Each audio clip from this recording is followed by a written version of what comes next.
गोजोन फुंबिलि एसबि बड निउज चेनेलाव गिबियावनो नोंथांमोनखौ बरायनानै लाग्रोबाय बे चेनेलनि गेजेरजों सानफ्रोमबो सानसेयारि खौरांखौ फोसावनाय जायो नोंथाङा दासिमबो बे चेनेलखौ साबस्क्राइब खालामाखैबा साबस्क्राइब खालामनानै लानो हागोन लोगोसे बेल आइकनखौबो क्लिक खालामनो हागोन जाहाथे खौरां फोसावनाय लोगो लोगोनो नोंथांनाव गिबिसिन आंनि खौराङा सौहैयो थुदो बिदिब्ला दिनैनि सानसेयारि खौरांखौ फरायनायखौ जागायजेननोसै गासै आसामावनो आसाम डाइरेक्ट रिक्रुटमेन्ट एग्जामिनेशनखौ 27 अक्ट'बराव खुंनाय जागोन थांनाय समफोराव एडिआरइ थार्ड आरो फोर्थ ग्रेडनि आनजाद जानायफोराव जेरैबायदि सप्ताहिक बाजार बा सप्ताहिक हाथाया बन्द जादोंमोन थिग बेबायदिनो फैगौ 27 अक्ट'बरावबो गासैबो सप्ताहिक हाथाय बाजारा रायजोआव बन्द जागोन क'क्राझारावबो डिस्ट्रिक्ट मेजिस्ट्रेटनिफ्राय अर्डार फोसावबाय क'क्राझाराव सेक्सन 163 BNSS नि गेजेरजों क'क्राझार जिल्लायाव दैलि मार्केट आरो सप्ताहिक हाट बाजारखौ 27 अक्ट'बराव बन्द खालामनो थाखाय फोसावबाय जायफोर मानिया बेनि हेंथा गोख्रों राहा लानाय जागोन होननानैबो गोख्रोङै फोसावखादों डिस्ट्रिक्ट मेजिस्ट्रेटनिफ्राय फोरमायथिनाय बायदिब्ला क'क्राझार जिल्लायावनो फ्राय 90,000सो बिजाथिफोरा एडिआरइनि आनजादखौ लिरगोन बेनिखायनो थांलाय फैलायाव जाहाथे जेबो हान्थामेलायाव होंगो दोंगो जाया आरो गोजोनै आनजादखौ खुंलांनो हायो बेनिखायनो सप्ताहिक बाजार बा मोनफ्रोमबो सप्तायाव जानाय हाथायखौ बन्द खालामनो थाखाय फोसावदों डिसिआ मोनसे दुखुनांथाव खौरां सासे बर' लाइमोन सेंग्राया गावनि जिउखौ फोजोबनानै लादों ट्रेन साइटिनाव गावनि गोदोनाखौ होनानै गावनि बेसेन गोसा जिउखौ फोजोबनानै लादों मिथिंगा नार्जारिया गावनि जिउखौ फोजोबनानै लानाय मिथिंगा नार्जारिया चिरां जिल्ला बेंटल 4 नं सेरफांगुरि गामिनि थागिबि प्रमाद नार्जारि आरो रिसिल्ला नार्जारिनि आंगो फिसाज्ला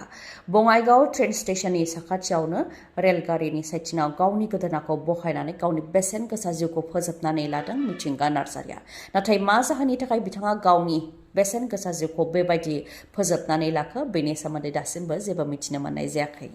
थाखो 9 आरो थाखो 10 फरायसाफोरनि थाखाय मोनसे मोजां खौरां आसाम आयेन आफादनि बुंथिगिरि बिस्वजित दैमारि बिथांनि नाजानाय आरो बन्दराम दैमारि मेम'रियेल ट्रास्टनि मददजों बर' आरो असमिया रावाव सानखान्थि आरो बिगियान आयदायाव थाखो 9 आरो 10 फरायसाफोरखौ हेफाजाब होनो थाखाय गियाननि फुंखा मोनसे एन्ड्रइड मबाइल एप दिहुनदों गियाननि फुंखा एन्ड्रइड मबाइल एपखौ बानायनायनि सायाव बिस्वजित दैमारि बिथाङा फोरमायथिदों दि जोंनि गोबां ओनसोलफोरनि फरायसालिफोराव नांगौ बायदि फोरोंगिरि गैया जायनि थाखाय फरायसाफोरा कर्स बा फराखौ फोजोबनायाव थालांनो गोनां जायो बेनिखायनो थाखो 9 आरो 10 फरायसाफोरा बे मबाइल एपनि गेजेरजों सोलोंनो हागोन जायखिजाया सोंनाय खालामोब्ला फिननायखौ मोननो हागोन आरो बे एपनि गेजेरजोंनो कर्सखौ बुजायनानै होगोन होननानै फोरमायथिदों बिथाङा लोगोसे थाखो 9 आरो 10 फरायसाफोरनि अनगायैबो UPSC, APSC, थार्ड ग्रेड आरो फोर्थ ग्रेड आनजादनि थाखाय कारेन्ट एफेयार्सबो मोननो हागोन जायखिजाया सोंथि खालामोब्लानो फिननायखौ मोननो हागोन आरो गोजाम सोंनाय बिलाइफोरखौबो आपल'ड खालामनाय जागोन जायजों फरायसाफोरा गोबां मुलाम्फा मोननो हागोन बा मुलाम्फा जागोन होननानै बुंथि बिथाङा आरो बर'फोरा जायखिजाया जायगानिफ्रायनो बे गियाननि फुंखा एपखौ डाउनल'ड खालामनो हागोन होननानैबो फोरमायथिबावदों बिस्वजित दैमारिया उफ्रा बिधानसभा बिसायख'थिखौ लानानै बिजेपि आरो कंग्रेसनि दैदेनगिरि आरो मावथि मददगिरिफोरनि गेजेराव गोख्रों दावहा उफ्रा बिधानसभा बिसायख'थिनि अक्ट' फोसावनानै होनाय साननिफ्रायनो सामुगुरि बियाबाव बिजेपि आरो कंग्रेसनि मावथि आरो मददगिरिफोरनि गेजेराव गोख्रोङै दावहा जाबोदों दा आरोबाव फिन सामुगुरिनि बड'लाव बिसायख'थिनि फोसावदिं मेल खुंनायाव बिजेपि आरो कंग्रेसनि गेजेराव गोख्रोङै दावहा जाबावनायखौ नुनो मोननाय जादों मा आइजो मा बोराय गासैबो गावजों गाव नारा नाथार जानायखौ नुनो मोननाय जादों पुलिसआ मोन्नैबो दोलोनि मावथि आरो मददगिरिफोरखौ सामलायनो गोनां जादों फोरमायथिनो गोनांदि सामुगुरिनि बड'लाव बिसायख'थिनि फोसावदिं मेल खुंनो आखायाव लादोंमोन कंग्रेस दोलोआ कंग्रेसनि MP रकिबुल हुसैननि फिसाज्ला तानजिल हुसैननि जानानै MP गौरब गगৈ MP रकिबुल हुसैन आरो गोबां कंग्रेसनि दैदेनगिरिफ्रानो फैनानै फोसावदिं मेल खुंफैनो गोनांमोन नाथाय MP रकिबुल हुसैन फैनायाव बिजेपिनि गोबां मददगिरिफोरानो आखायाव बिजेपिनि फिरफिला लानानै MP रकिबुल हुसैनखौ लामायावनो होबथादों आरो फोसावदिं मेल खुंनायाव हाबनो होआखै जायनि जाहोनाव MP रकिबुल हुसैना गिदिंनानै थांफिननो गोनां जादों जाथायखौ लानानै बिजेपिनिफ्राय बेखौनो फोरमायथिदों दि गौरब गगैआ 10 बोसोर MP जादों नाथाय बिथाङा खेबसेबो बे बियाबाव नुजाथिफैयाखैमोन बेनिखायनो रायजो राजाफ्रा रागा जोंनानै बे थासारिखौ सोमजिहोदों होननानै फोरमायथिदों ओजोंहाय कंग्रेसनिफ्राय सासे आइजोआ बेखौनो फोरमायथिदों दि गावजों गाव नारा नाथार जानायाव आइजोखौबो गाग्लोबदों होननानै फोरमायथिदों आरो आइजोनि गाननाय जोमनायखौ बिसिनानै होनायखौबो फोरमायथिदों आइजोआ कंग्रेसआ फोसावदिं मेल खुंनो थाखाय डिसिनिफ्राय गनायथि लाखाबायमोन नाथाय गनायथि लाखानायखौनो केन्सेल खालामहोदों बा गनायथि मोनखानायखौ केन्सेल खालामहोदों आरो बिजेपिनिया गनायथि लायालासे बे एखे जायगायावनो फोसावदिं मेल खुंनो थाखाय थाग थियारि खालामदों बेयावनो मोननै दोलोनि गेजेराव नारा नाथार बुलायलायनाय जाथाय सोमजिदों होननानै फोरमायथिदों प्रमद बर'आ बे 4 बोसोराव गोबां नेगेटिभ खामानि मावदों बिजेपिआबो प्रमद बर'जों बेयाव मदद दं बे खोथाखौ बुंथिदों एमएलए दुर्गा दास बर'आ फोरमायथिनो गोनांदि मुसलपुराव 6थि बोसोरारि जथुम्मा खुंदों बिपिएफ दोलोआ बेयाव बाहागो लानानै दुर्गा दास बर'आ बे खोथाखौ बुंथिदों लोगोसे बिथाङा बुंथिबावदों दि बिजेपि आरो इउपिपिएलआ बिटिसिखौ जाफुंसारनाय फारसे लांनो नागारै फेलें जानाय फारसे बा फेलर फारसेसो लाबोदों बिटिसिनि मोनथाय आरो 6 शेड्युलनि गोहोखौ मोनफानि उनाव मोनफा गैया खालामदों जायनि जाहोनाव 3rd आरो 4th ग्रेडनि एपइन्टमेन्टबो होनो हायाखै नाथाय हाग्रामा महिलारिनि सोरखारनि समाव 100% साख्रि होनो हादोंमोन नाथाय दा प्रमद बर'आ बिटिसिनि लेखा गोरों लाइमोनफोरनि मोनथायखौ सेख'नानै लांदों गासै 26,000 भेकेन्सिखौ दिसपुराव गथायहरदों जायनि थाखाय 3rd आरो 4th ग्रेडनि एपइन्टमेन्ट होनो हायाखै होननानै बुंथियो बिथाङा लोगोसे बुंथिबावोदि भेरगाव जिल्लायावनो ट्रेजारि अफिसाव ट्रेजारि एसिस्टेन्ट आरो 4th ग्रेडनि थाखायनो जरहाट गुवाहाटी आरो गुबुन गुबुन जायगानिफ्राय साख्रि लाफैदों जेराव जोंनि बिटिआरआवनो गोबां रोजा लेखा गोरों लाइमोनफोर दङ होननानै फोरमायथिदों क'क्राझाराव गिथावना मानसि बुथारनाय जाथाय गावनि असे बिसियानो फिसायखौ बुथारदों बेनि उनाव हाखराव गारनानै दोनदों बरलउद्दिन फारमानिक मुंनि सुबुंखौ हरनि समाव गावनि बिसि मर्जिना बिबियानो फंबाय मुस्ताफा आलीखौ लोगो लानानै बुथारखुमादों बेनि उनाव हाखराव गारनानै दोनहैदों नाथाय हाखराव गारनानै दोनहैखांनायनि उनाव हाखराव गोग्लैनानै थैनायनि फाव खालामदोंमोन बिसिया बेनि उनाव गोलोरै मोदै हुगारदोंमोन नाथाय नखरनि सोद्रोमाफोरा बे जाथायखौ बुथारनायनि सन्देह खालामखादोंमोन आरो बिसियानो फंबायजों लोगो नांनानै बुथारनायनि सन्देह खालामदोंमोन जाथायनि सोमोन्दै पुलिसनो खौरां हरनायाव उनाव पुलिसा जाथायथिलियाव नुजाथिफैदों आरो सोंनाय फिननाय लानानै बरलउद्दिन फारमानिकखौ बुथारनायनि दायाव बिथांनिनो बिसि आरो फंबायखौ एरेस्ट खालामदों नाथाय मा जाहोननि थाखाय फिसायखौ बिसि आरो बिसिनि फंबाया लोगो नांनानै बुथारनाय बेनि सोमोन्दै दासिमबो जेबो रोखा मिथिनो मोननाय जायाखै सोंनाय फिननाय लानाय हाबाया जागासिनो दङ ओजोंहाय ओनसोलनि रायजो राजा आरो बाय बाहागिया बरलउद्दिन फारमानिकनि बिसि आरो फंबायखौ जाहाथे फासिनि साजा होयो बेनि थाखाय गोख्रोङै दाबि दैखांदों सोरनि सान हाबनाय आरो सोरनि सान ओंखारनाय इउपिपिएल आरो बिपिएफ दोलोनि मादाव बबे दोलोनिया सान हाबखो आरो बबे दोलोनिया सान ओंखारखो आरो चन्दन ब्रह्मआ सिडली बियाबनिफ्राय उदां बिजाथि महरै गसंगोन नामा बेनि सायाव प्रमद बर' बिथाङा मा फोरमायथिदों फै जों खोनासंनि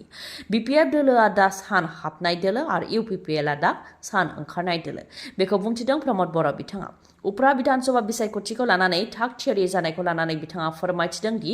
थांनाय 1-2 दाननिफ्रायनो बिसायख'थिखौ लानानै गोबां खामानि मावदों दा थाग थियारि जाबाय आरो गोबां भटजों देरहागोन होननानै बुंथिदों प्रमद बर'आ नाथाय हाग्रामा महिलारिया प्रमद बर' हाथाव बिटिसि बचाव स्लगानजों बिसायख'थि फोसावदिं मेल खुंदोंमोन बेनि सायाव प्रमद बर'आ बुंथिदों दि बे स्लगाना दा हाग्रामा महिलारिखौ मदद होनाय नंला आं जेबो गोरोन्थि खामानि मावाखै जायनि थाखाय रायजो राजाफ्रा आंनि हेंथा खोथा बुंनाय नङा नाथाय हाग्रामा महिलारिनि हेंथा गोबां खोथा दं होननानैबो बुंथिबावो प्रमद बर'आ ओजोंहाय जायनाखि चन्दन ब्रह्मआबो सिडली बियाबनिफ्राय बिजाथि जानो थाखाय हास्थायदोंमोन नाथाय बिथाङा टिकेट मोननो हायाखै बेनि उनाव उदां बिजाथि महरै चन्दन ब्रह्मआ गसंगोन होननानै खौराङाव गोसारदों बेनि सायाव प्रमद बर' बिथाङा फिननाय होदों दि बिथाङा गोलाव समनिफ्रायनो राजखान्थिनि एक्सपिरियेन्स दङ बेनिखायनो बिथांखौ बिटिसि सोरखारनि एडभाइजार महरै थिसननो बुंनायाव थिसननाय जादों आरो बिथांखौ मान होयो बिथाङा बिटिआरनि आरो सिडली बियाबनि मोजांनि थाखाय साननानै थांखिखौ लागोन होननानैबो जों आसा खालामो होननानै फोरमायथियो प्रमद बर'आ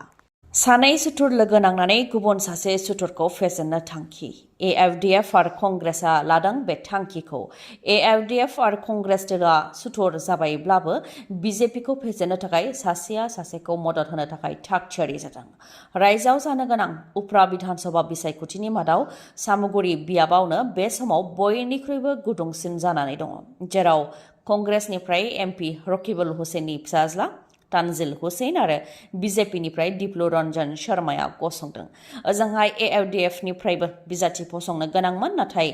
एआइडिएफनिफ्राय बिजाथि फसङोब्ला बिजेपिनि बिजाथिनि देरहागोननि लामाया बाङो बेनिखायनो एआइडिएफनिफ्राय सामुगुरियाव बिजाथि होनाय जानाय नंला होननानै फोरमायथिबाय एआइडिएफनिफ्राय AFDFनि गाहाय बदरुद्दीन आजमला बेखौनो फोरमायथिदों दि 2026 मायथाइयाव जानो गोनां बिधानसभा बिसायख'थिखौ नोजोर होनानै बिजेपिया जाहाथे मोनसेबो मासियाव देरहासारनो हानाय बायदि खाबु मोना बेनि थाखायनो AFDFनिसिम बुंथि हरदोंमोन। बे लेखायै AFDFआ बिजेपिनि बिजाथिखौ फेजेननो थाखायनो कंग्रेसखौ मदद होगोन होननानै फोरमायथिदों। लोगोसे बुंथिबावदों दि MP रकिबुल हुसैनजों सुथुरा धुबुरीयाव जानो हागौ, नाथाय रकिबुल हुसैननि फिसाज्लाजों जेबो सुथुर गैया। बेनिखायनो बिथांखौ मदद होगोन होननानै बुंथिदों AFDFनि गाहाय बदरुद्दीन आजमला। गिख्रंथाव सिलिन्डार बेफ्रुनायनि जाहोनाव नखरसेनिनो 7 सुबुंनि जिउ खहा आरो उन्दै उन्दै गथ'साफोरजों लोगोसे गासै 7 गाज्रि जोखोम जादों। UPनि बुलेन्ड शहराव जादों बे गिख्रंथाव जाथाया मोनानि समाव, अदेबानि मोनानि 9 रिंगासो समाव बुलेन्ड शहरनि आसापुरी कल'नियाव गंसे नखराव सिलिन्डार बेफ्रुदोंमोन, जायजों गासै न'आनो थेर बेथेर जादों आरो न' सिङाव थानाय गासै 7 सुबुङा जिउ खोमानो गोनां जादों आरो साबा उन्दै उन्दै गथ'साफोरजों लोगोसे 7 गाज्रि जोखोम जानो गोनां जादों। बे सिलिन्डार बेफ्रुनाया ओरैबायदि गोख्रोंमोन दि गासैबो न'आ बायफ्लेनानै थेर बेथेर जानायजों लोगोसे बिथांमोननि नखरनि खाथि खालानि न' बाङाबो मावग्लुंहैदोंमोन। जाथाय जानायनि उनाव पुलिस, NDRF आरो फायार सार्भिसआ फैनानै JCBनि मददजों रैखा खालामनायनि हाबाखौ मावफैदों आरो जोखोम जानाय बिथांमोनखौ फाहामथायनि थाखाय देहा फाहामसालियाव दैथायहरदों। उप्रा बिधानसभा बिसायख'थिनि सिगां बिजेपियाव गेदेर गुगानाय। बिजेपिनि 100नि गोबां दैदेनगिरि आरो मावथिफ्रा दोलो एंगारदों। स्मार्ट मिटारनि हेंथा खुद्रिनो थाखायनो बिजेपि दोलोनि 100नि गोबां दैदेनगिरि आरो मावथिफ्रा दोलोखौ एंगारदों। सा आसामनि सिसिरगाव मण्डलनि धनीराम रय, दन्दिराम गगৈ, रुमा गगৈ, दीपिका फुकन, जुडी गगৈ आरो गोबां मावथि आरो दैदेनगिरिफ्रानो दोलोखौ एंगारदों। दोलो एंगारनायखौ लानानै बिथांमोनहा ओरैबायदि फोरमायथिदों दि मुवा बेसादनि बेसेन बांनायजों गरिब दुखुथिया सुबुंफोरा गोबां हालाय हाफाय जानो गोनां जाखादों। बेनि सायाव सरकारा आरोबाव स्मार्ट मिटारनि गेजेरजों रायजो राजाफोरनि खर'आव जाबसिननानै होबावदों। बेनि अनगायैबो सिसिरगाव मण्डलाव जौगानायनि जेबो खामानि मावाखै, जायनि थाखाय रायजो राजाफ्रा मावथिफोरनाव आरो दैदेनगिरिफोरनाव गोबां सोंथि खालामो, नाथाय जेबो फिननाय होनो हाया जायो। गोलाव बोसोरै बिजेपियाव थानानै खामानि मावनायनि उनावबो जेबो खामानि जायाखै। बेनिखायनो रायजो राजानि जानानै बा रायजो राजानि खामानि मावनो थाखायनो बिजेपि दोलोखौ एंगारनो गोनां जादों होननानै फोरमायथिदों बिथांमोनहा।